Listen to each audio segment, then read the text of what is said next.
Alors, dans l'actualité aujourd'hui, d'abord, c'est bizarre, hein? Ben, bizarre, non, c'est pas bizarre, je vous le mentionne, mais il y a pas de lien, là. C'est que hier, il y avait des audiences du BAP pour un projet éolien à Saint-Paul.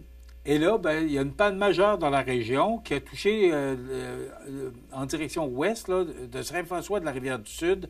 Et là, ben, il semblerait que les gens de Cap-Saint-Ignace et de Lillet n'aient pas encore d'électricité. Alors, probablement que vous vous êtes réveillé ce matin. Si vous n'aviez pas de batterie dans votre réveil matin, ben, vous avez dû voir que on avait manqué d'électricité donc de 2h39 à 5h33 ce matin. Mais encore, les régions de Cap-Saint-Ignace et de Lillet sont privées d'électricité. On a essayé de savoir...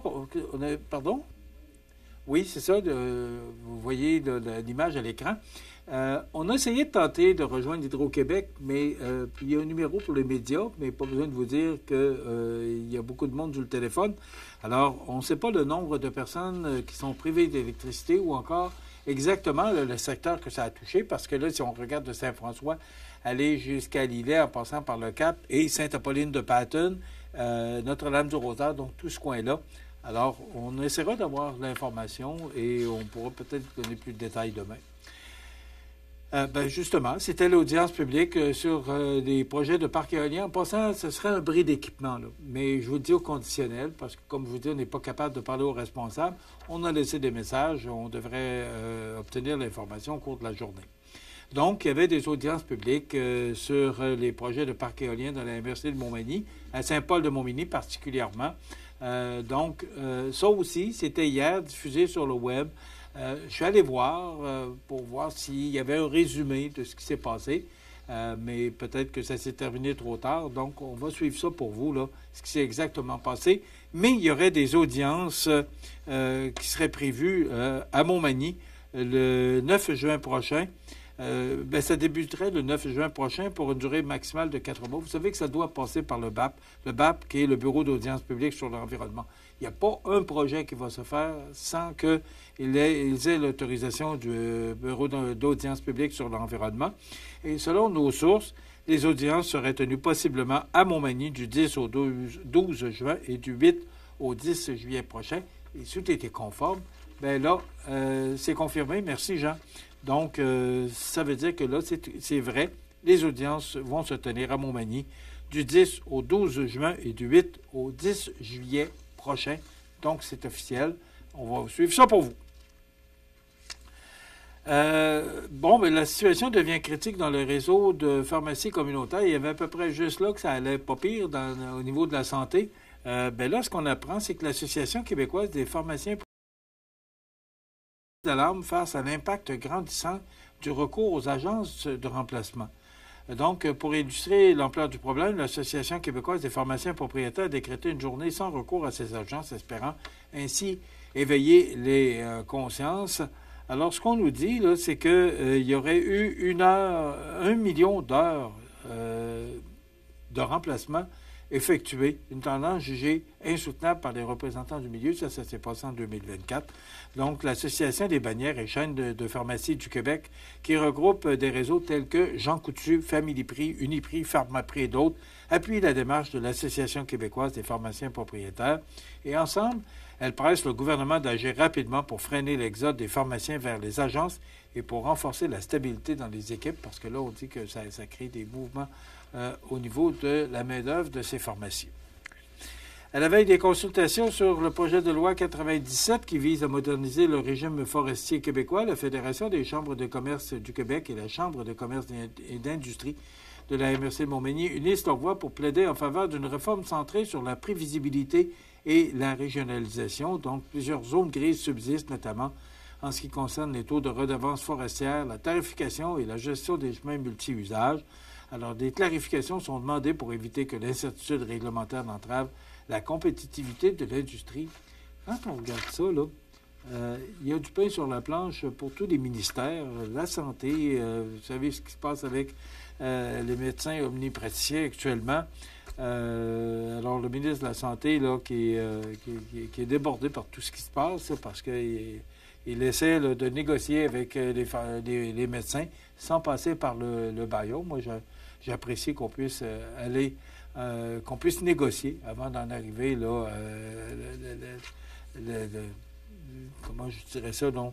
À l'ultime baillot, là, qui est, bon, ben, on ne voulait pas négocier, on passe le baillot, monsieur Dubé, qui a dit qu'il préférait négocier.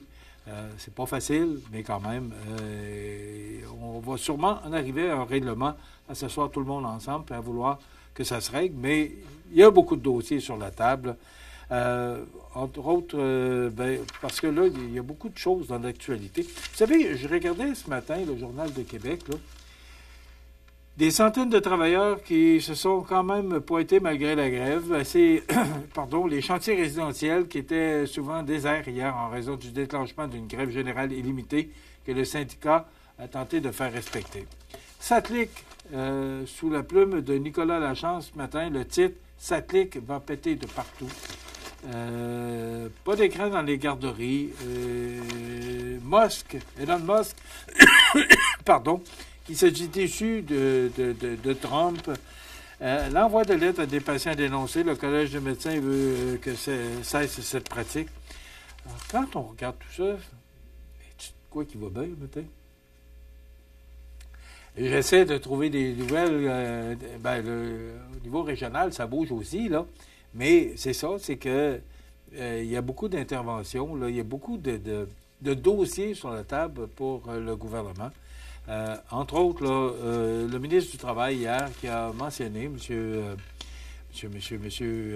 Jean Boulet, qu'il ne serait pas patient dans ce dossier-là parce que, bon, on a besoin de logements actuellement.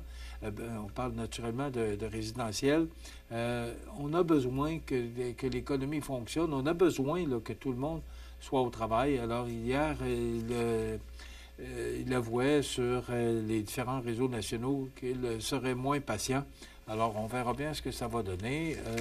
Mais c'est la deuxième journée de cette grève sur le résidentiel.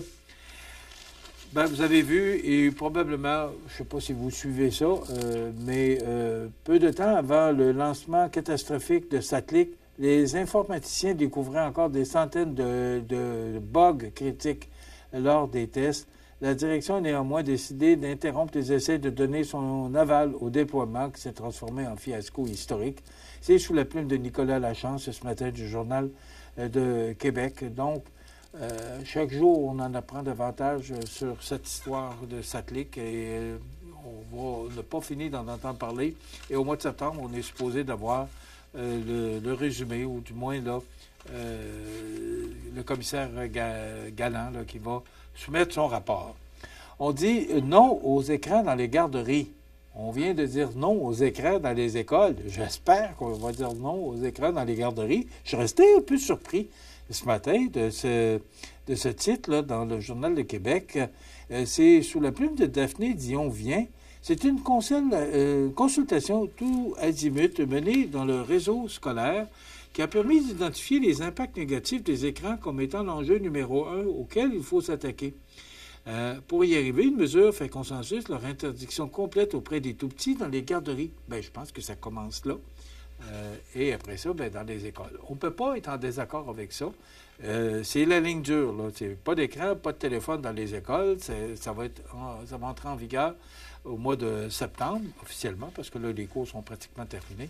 Alors, on ne peut pas être en désaccord avec ça. Donc, un article très intéressant ce matin. Et enfin, je termine là-dessus. Le multimilliardaire Elon Musk dénonce le projet de loi budgétaire du président américain et le déficit qu'il causerait. On dit que le multimilliardaire Elon Musk qui s'est récemment mis en retrait de sa mission de coupe dans les dépenses fédérales américaines. On comprend parce que son entreprise avait subi quand même de fortes baisses, là. Alors, il a, hier, concernant les dépenses américaines, a critiqué la grande et belle loi budgétaire poussée par son allié Donald Trump, dénonçant le creusement du déficit public qu'elle entraînerait. Donc, M. Musk, là, on pourrait dire que la lune de miel est peut-être terminée ou elle s'achève. Alors, une histoire à suivre, là, avec cette histoire qui se passe aux États-Unis avec notre nouveau président américain. Demain, on parle santé avec Daniel Lachance et aussi on reçoit des gagnants de Face au Dragon, Rose Vegan et Candide Harvey. Alors, on chassera avec eux comme on l'a fait avec Alex Desrosiers il y a quelques instants. Fait suite les avis de décès. Ça complète déjà notre émission de ce jeudi 29 mai. Je vous donne rendez-vous demain pour une autre émission d'information sur la Côte-Sud. Entre-temps, passez une bonne journée. À demain.